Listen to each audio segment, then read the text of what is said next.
The Green Bay Packers stunned the Kansas City Chiefs on Sunday Night Football, and I got some good and bad news. If you're a Packers fan, the good news is that Jordan Love has arrived. And the bad news is, if you're not a Packers fan, Jordan Love has arrived. He outplayed Patrick Mahomes tonight, people. 3 touchdowns, no interceptions, and he was throwing dimes all night.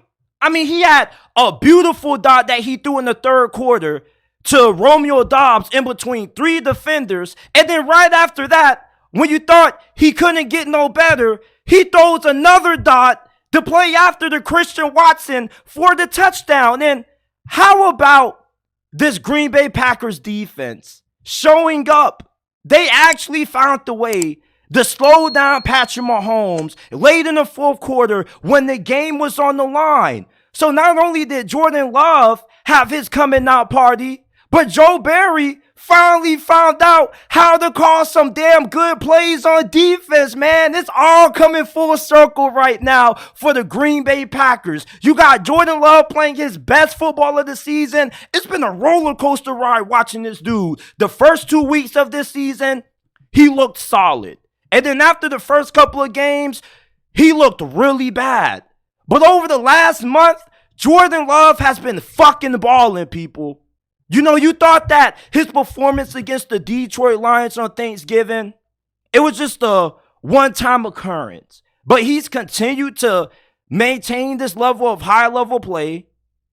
And if he continues this, level of performance, there's no reason why the Packers aren't going to be in the playoffs. And I said this before the season that if Jordan Love plays well, the Packers are going to be a playoff team. This team has way too much talent to miss out on the postseason as long as Jordan Love can play well. They got talent on defense. Rashawn Gary, he deserves to be in discussion for Defensive Player of the Year. He had a really good game. And when Green Bay is fully healthy, this is one of the more talented rosters in the NFC.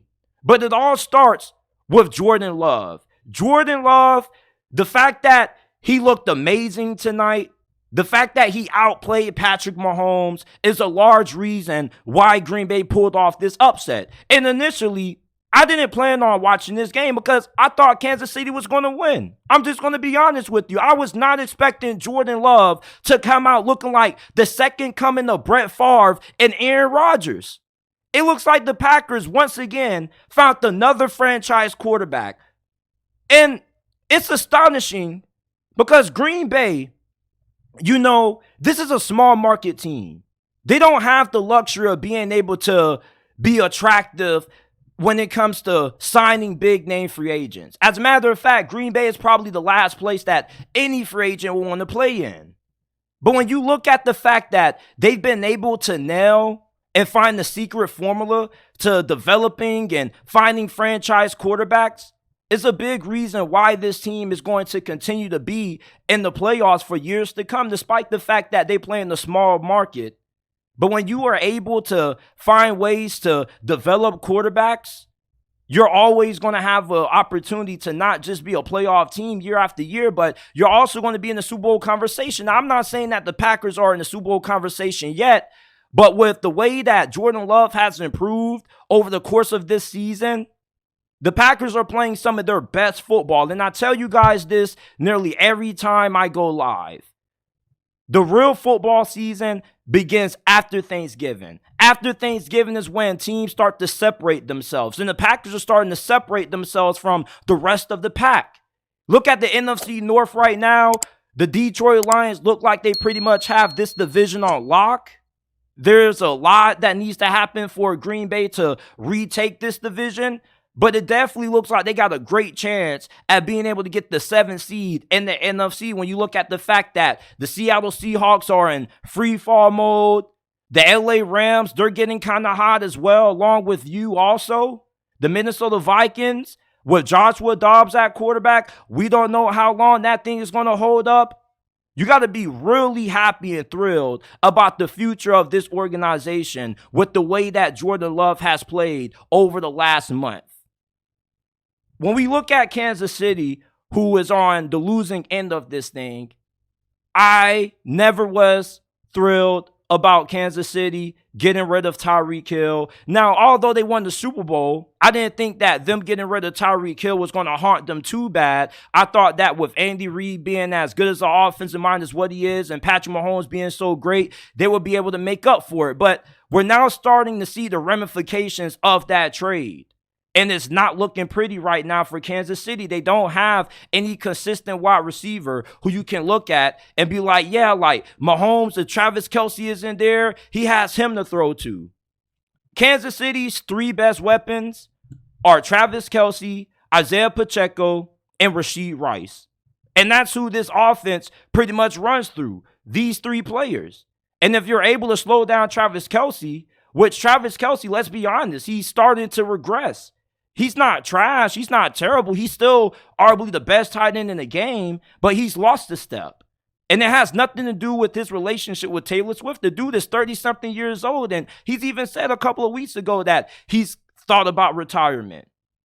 And in this game, we didn't really see Travis Kelce having one of those big-time performances that we've been accustomed to seeing now out of him over the last couple of years in these primetime matchups. Not only is this Kansas City Chiefs wide receiving core really, really terrible right now, but this offensive line doesn't look that good neither. This offensive line was getting worked by Green Bay's defensive line. Their offensive tackles are not good. Jawan Taylor, they overpaid for him in free agency. And same thing with Donovan Smith at left tackle. Like, they didn't overpay for him, but he's not serviceable enough to hold up in terms of them being able to make a deep playoff run. This Kansas City Chiefs team is the most vulnerable that we've seen them ever since Patrick Mahomes first became their starting quarterback. Yeah, we like to give them the benefit of a doubt because they have Travis Kelce, Mahomes, and the Big Red Machine, but losing to the Green Bay Packers tonight, regardless of how well Jordan Love played, is really concerning. And I've been saying this throughout the last couple of weeks of this season. Kansas City is not built to win a Super Bowl this year. I know when you look back on the New England Patriots dynasty with Tom Brady, they didn't always win Super Bowls being super stacked on offense. But when you look at the current state of the AFC, the best teams in this conference, not only do they have great quarterbacks, but they also have a lot of weapons around them. Look at Jacksonville. They got Calvin Ridley, Zay Jones, Christian Kirk, Evan Ingram. The Baltimore Ravens have a lot of talent in the passing game for Lamar to throw the football to. Kansas City, they're going to make it to the playoffs, but they're not going to make it too far. And right now, there's a really big chance that they don't even get the 1 seed. And this game was huge in terms of them staying alive in that discussion. Because now the Miami Dolphins are over them for the 1 seed in the AFC. Same thing with the Baltimore Ravens. This is a game that you expected to win. And when you don't win games that you're expected to win, you find yourself in unfavorable situations down the stretch when it comes to playoff seeding. Kansas City, for the first time ever, we may see them play in the first round of the playoffs, and they may have to end up playing a road playoff game, something that has never happened during the Patrick Mahomes era. If you're a Chiefs fan right now, this game should make you start hitting that panic button. And before you say, man, JT, we're going to be good, it's just one-off game. No, it's not. You lost to Philadelphia.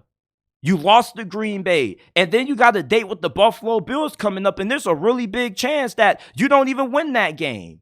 Your offense is out of sorts. Your defense is battling a lot of injuries. Hell, you lost Nick Bolton. And then the backup linebacker who you have behind him, he got injured in this game, and you also lost a safety. So you're dealing with injuries on the defense side of the football. Your offense is lacking any true number one wideout outside of Travis Kelce. And even then, Travis Kelce is about 80% of what he has been in the past.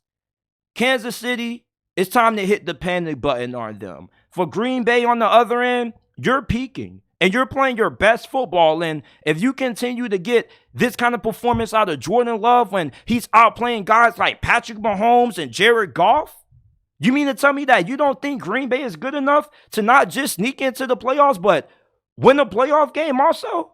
This is a really talented team. They're really young also. They got a good offensive line. They got a phenomenal defense from a talent standpoint. Everything seems to be coming full circle for Green Bay.